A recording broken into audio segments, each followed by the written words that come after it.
since its creation. It has been independent and it has been free. And I mean actually free. It is a small and limited government. It is ruled by the rule of law. It is capitalist, meaning that people own their own property and can decide for themselves what to do with it. There is a minimum of red tape. People are left to their own devices to make their way.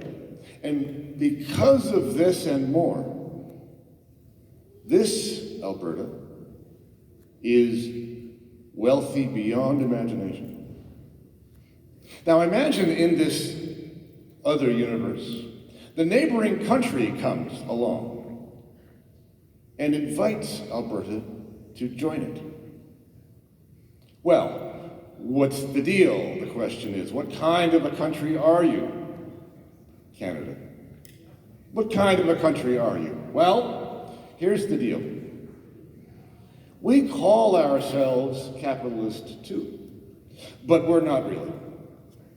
Instead, we are a socialist, progressive, managerial regime. We will promise to give you control over your natural resources and your activities and your economy, but once this deal is made, we will actually obstruct them to the best of our ability. Sounds like the treaties. And to the extent that you manage anyway to sell your products, we will then tax your people, take the money, and spread it elsewhere around the country. And we will, with our managerial state, tell our people and yours what to do, how to speak, how to behave, what to think, what pronouns to use. And so how about it, Alberta? Will you please join our confederation? Now, what is the proper answer to this question? It is certainly not yes. It is not maybe we'll think about it. It is not even no thank you. The proper answer to the question is, are you out of your mind? And so, the question that follows that is this. If you wouldn't join, why would you stay?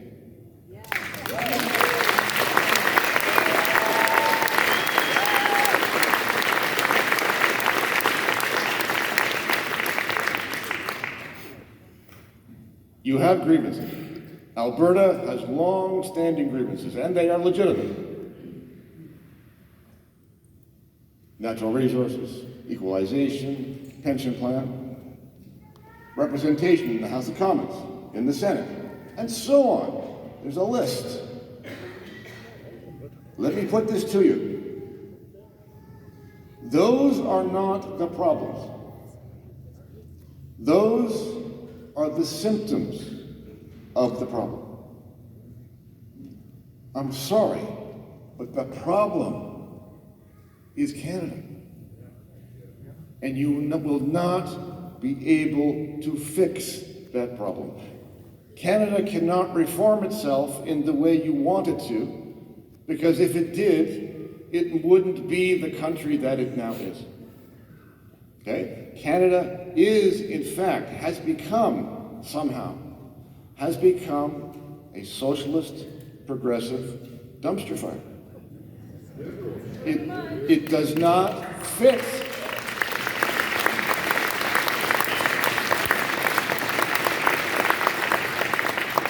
It does not fit the kind of world you want to live in. Now, here's a perspective.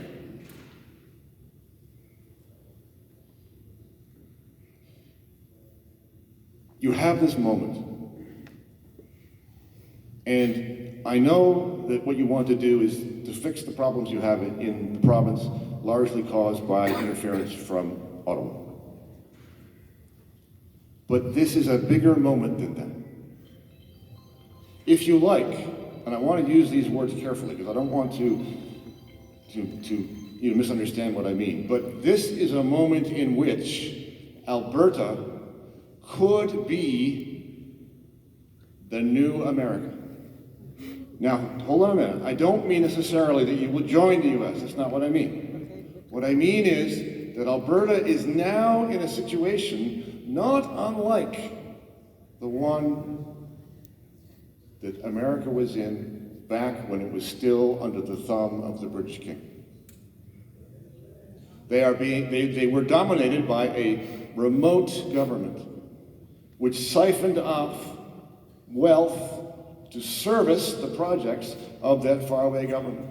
They suffered from a lack of legitimate representation on the decisions being made in that central government.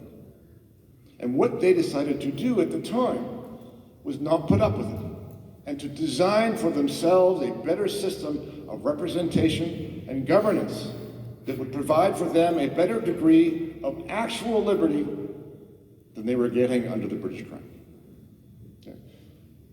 You are in the same kind of situation today, and look at it this way. If things go well, you could save Canada itself. And indeed, I don't want to push this too far, but you could end up saving Western liberal democracy, Western civilization, because that is the way it's going.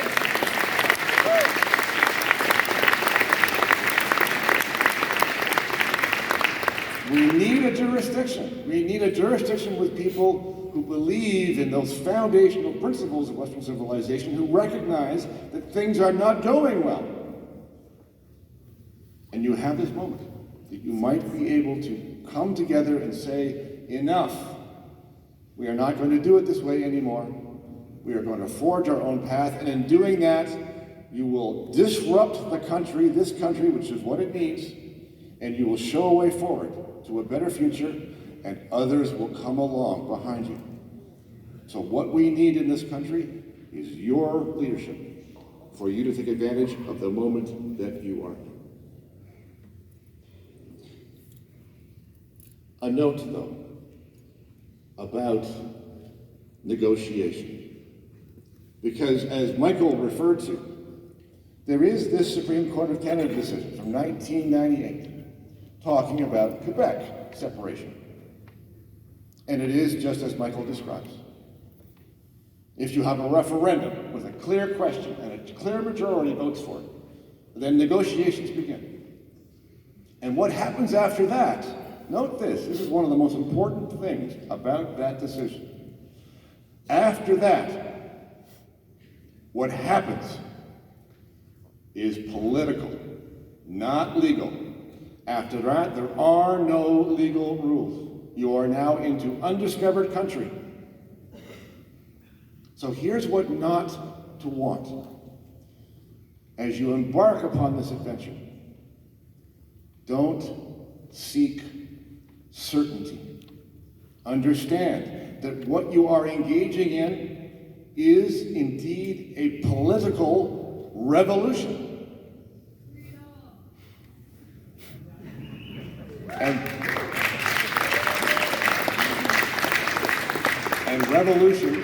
revolutions by their nature carry risk. Embrace the risk, embrace the uncertainty. That's the nature of the territory. Right. Freedom ain't free. On negotiation, though, the order of operations is important. And the order of operations goes like this. I cannot emphasize this enough. Here is not the proper order of operations. You do not negotiate first and then hold a referendum. No. Other way around. You hold a referendum first, win the referendum, and then you negotiate.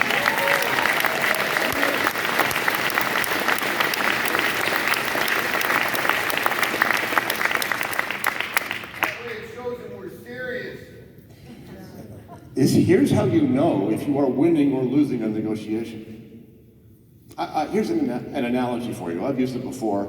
Others have used it too. I don't know if you've heard it. Here's an analogy. Alberta is in a bad marriage. And the inclination of some Albertans to want to go over and over again back to Canada to say, well, if you just understood us better, you wouldn't be so mean. Okay? Alberta is behaving like a battered spouse. Of the two parties, who seems most anxious to preserve the relationship? Alberta does. If you're in a bad marriage, get the hell out.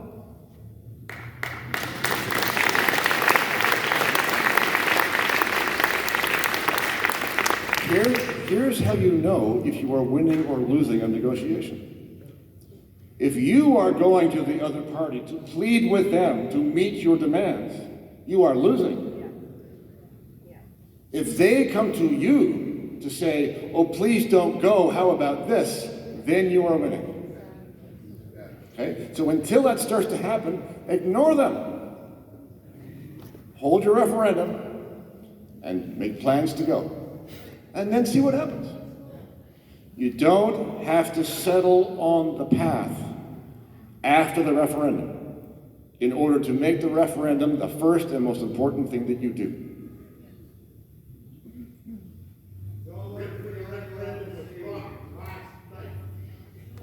Let's get behind it and let's be 50 points. One more perspective for you. In this adventure that you will embark upon, and I can tell you this because I'm from Ontario, there will be a great many people in this country who won't like what you do or what you say. They will call you names. They will call you traitors and seditionists and so on. Here is the irony in all of this. In fact, the separatists in Alberta are the nationalists. They are the ones.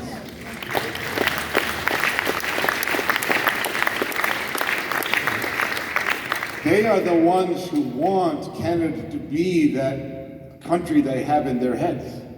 The proud, true, strong, and free country that they thought they grew up in.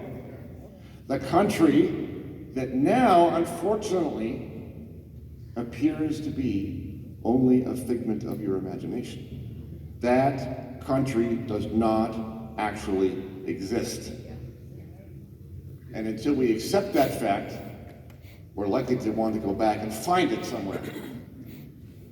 So my suggestion is, accept what your eyes and your ears tell you. When someone tells you who they are, believe them. And then act accordingly.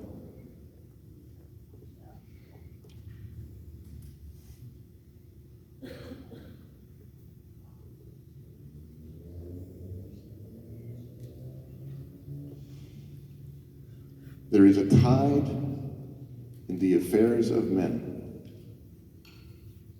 Shakespeare wrote them. And what he meant was, there are moments. The tide comes in, and if you catch it, then you're off to the races. But if you let the tide go out again, you will be left standing, stranded, where you are. There is a tide coming in for Alberta. Don't miss it.